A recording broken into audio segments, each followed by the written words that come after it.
warahmatullahi wabarakatuh. Waalaikumsalam warahmatullahi wabarakatuh. Perkenalkan, nama saya Muhammad Akmaluddin. Saya mantan siswa PKL Daihatsu Narogong.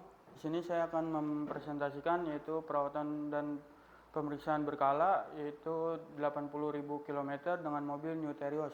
Sebelumnya saya mengucapkan ribuan terima kasih kepada Pak Ade Mukti yang telah memberikan waktu kepada saya dan juga menyempatkan waktunya untuk menyaksikan saya presentasi, dan juga abang-abang mekanik dan juga rekan-rekan PKL. Dan juga selanjutnya adalah berikut adalah komponen mesin yang akan diperiksa dan juga yang akan diganti. Selanjutnya adalah sasis dan bodi yang akan diperiksa dan juga yang akan diganti. Sebelum kita lanjut ke presentasi, saya akan membacakan pembacaan nomor rangka mobil Daihatsu. Yang pertama di sini ada digit huruf M, yang mana M ini adalah wilayah atau regional. Wilayah atau regional ini adalah di Asia. H-nya ini adalah negara pembuat. Negara pembuatnya adalah Indonesia. K-nya ini adalah pabrik pembuat. Pabrik pembuatnya adalah Astra Daihatsu Motor. G-nya ini adalah body, yang dimana bodinya ini ada SUV. 8-nya ini adalah series, yang dimana seriesnya itu adalah New Terios. F-nya ini adalah mesin, yang dimana berkapasitas mesinnya yaitu 2NR 1500. A-nya ini adalah transmisi, yang dimana transmisinya ini adalah manual. Satunya ini adalah grade, yang dimana grade-nya itu low.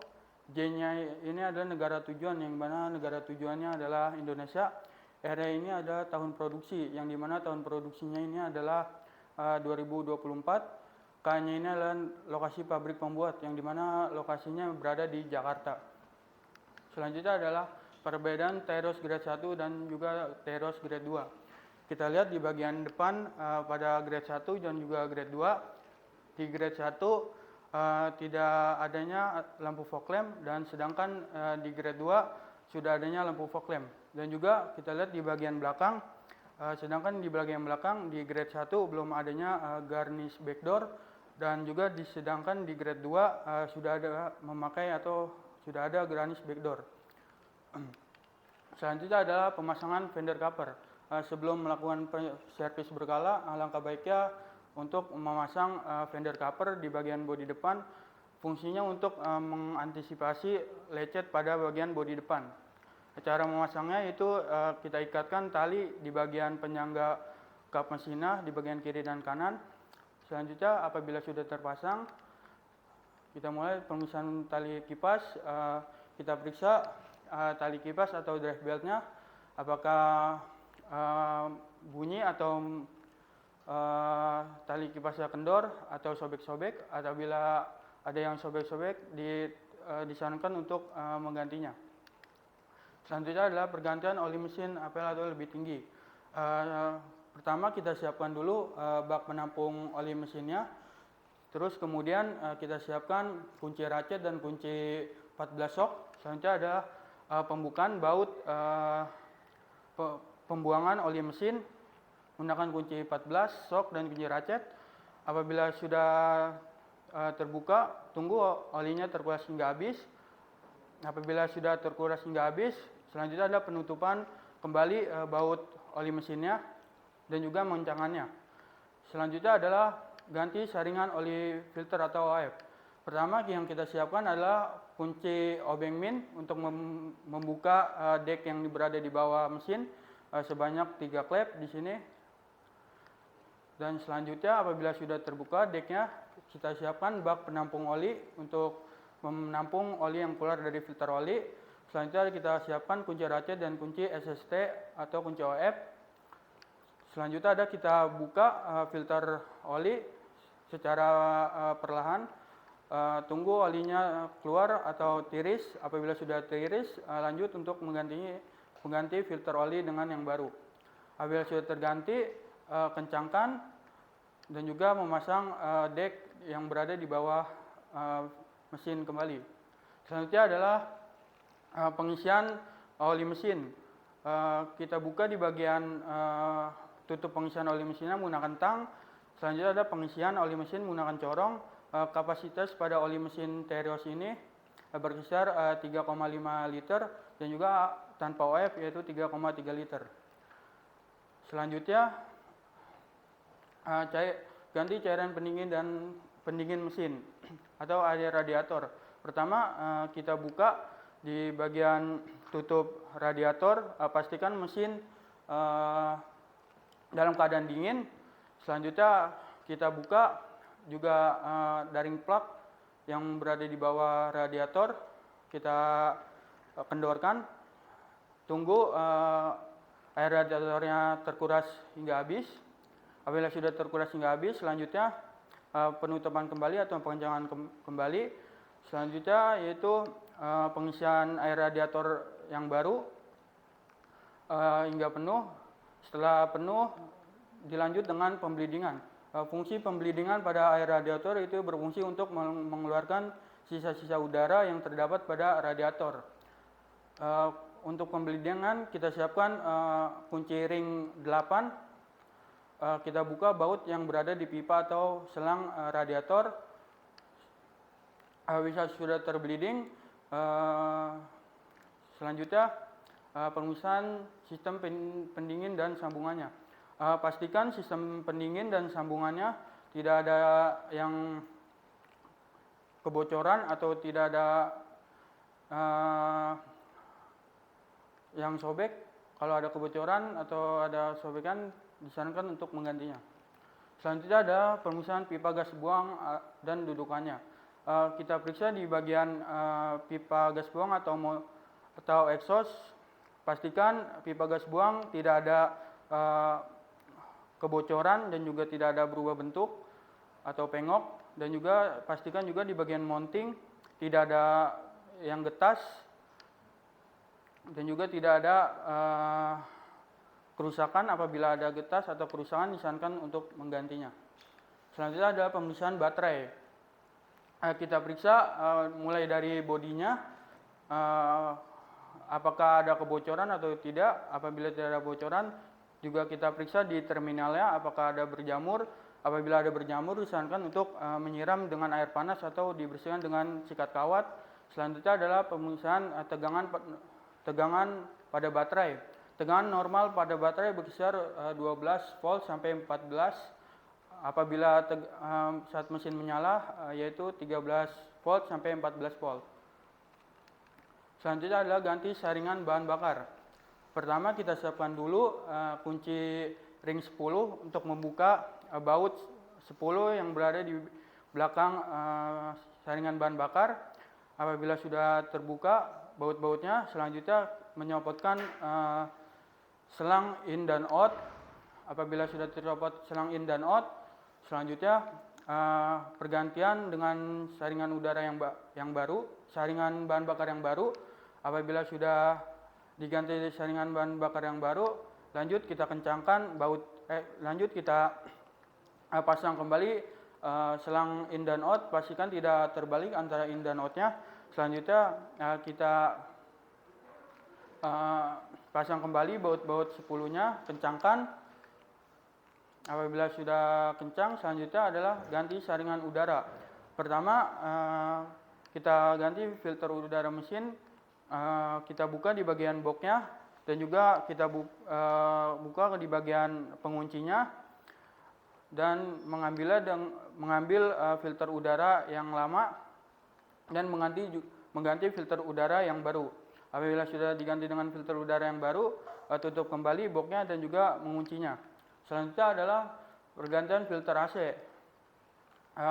Pertama kita buka di bagian dashboard pintu sebelah kiri depan.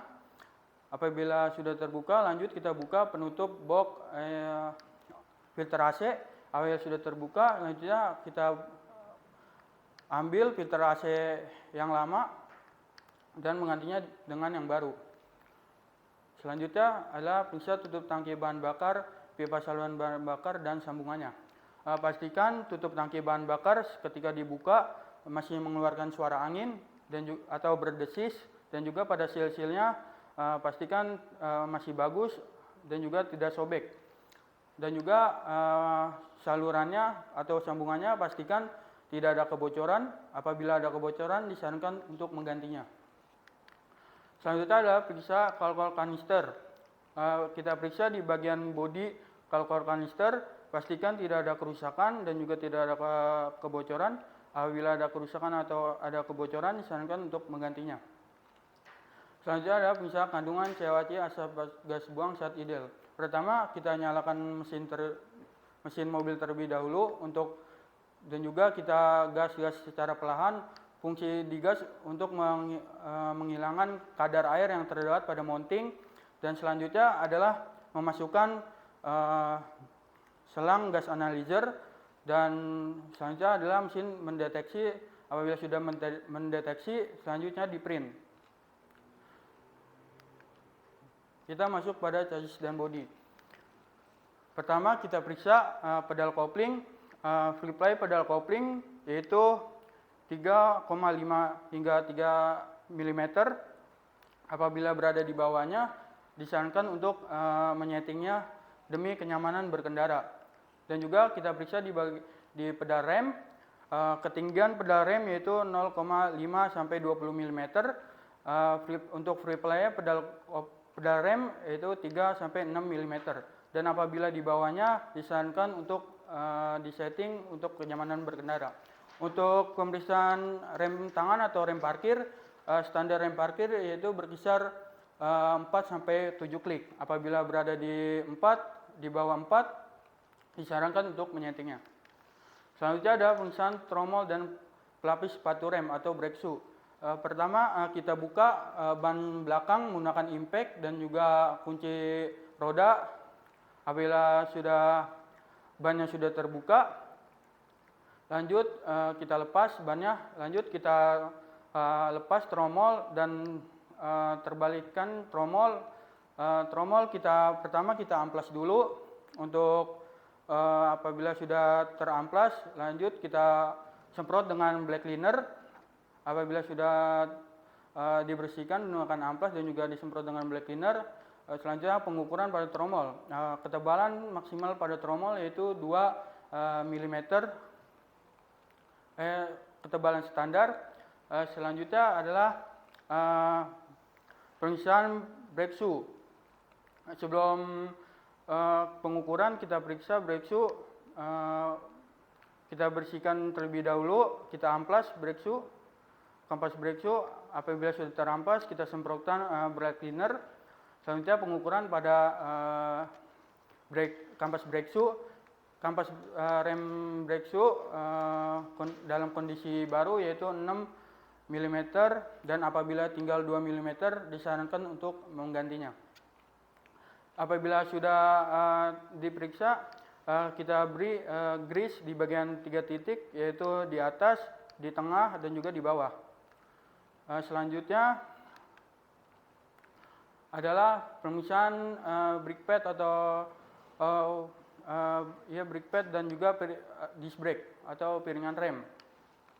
Pertama kita buka ban depan menggunakan impact dan kunci roda 21.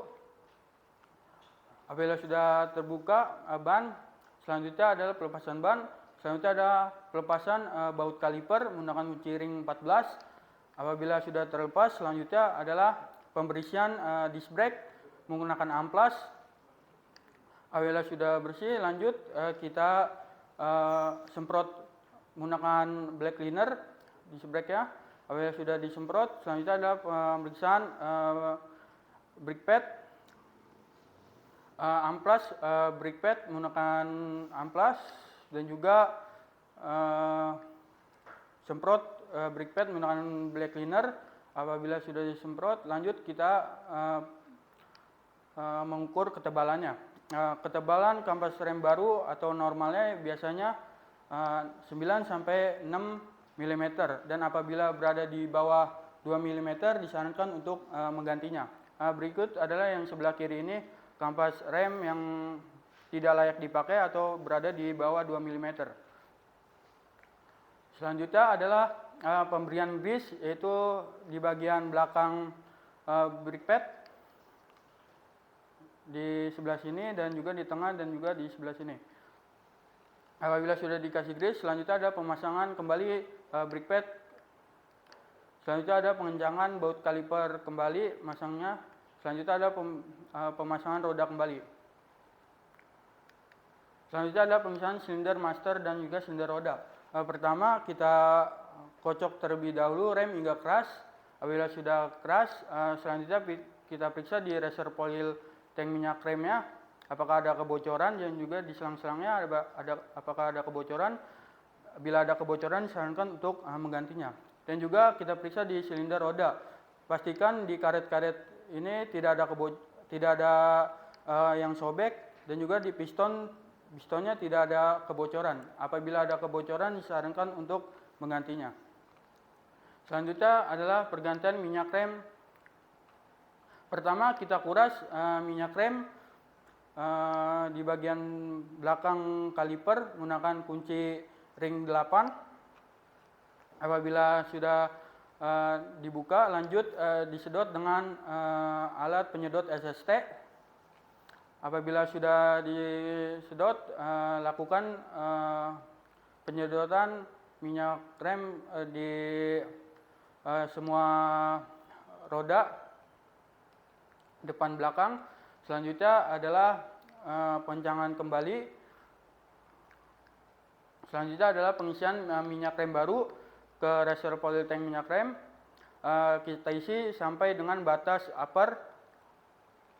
Apabila sudah terisi, lanjut kita pembleedingan. Fungsi pembleedingan yaitu untuk mengeluarkan sisa-sisa minyak rem atau sisa-sisa udara pada selang minyak rem.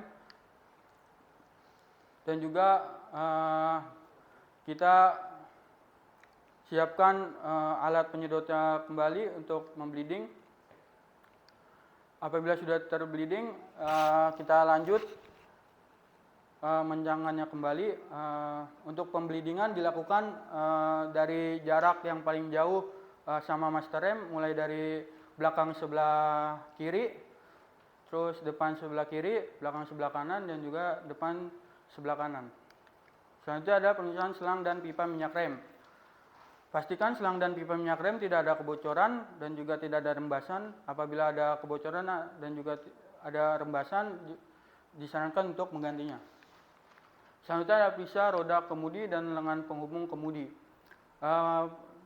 Pertama kita periksa roda kemudi, mulai dari setirnya kita belokkan setirnya hingga mentok.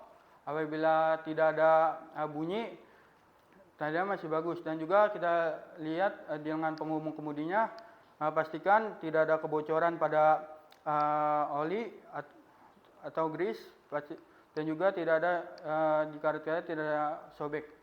Selanjutnya periksa ball joint dan karet penutup debu. Kita periksa ball joint, pastikan ball joint tidak oblak, dan juga pada karet-karetnya penutup debunya tidak ada yang sobek. Selanjutnya adalah pergantian oli transmisi dan juga oli gardan. Pertama kita siapkan dulu bak penampung olinya. Selanjutnya adalah kita siapkan kunci 24 sok, kunci sambungan, kunci ratchet, dan juga kunci ratchet. Selanjutnya kita buka baut pembuangan oli transmisi menggunakan kunci 24 sok dan kunci ratchet dan sambungannya.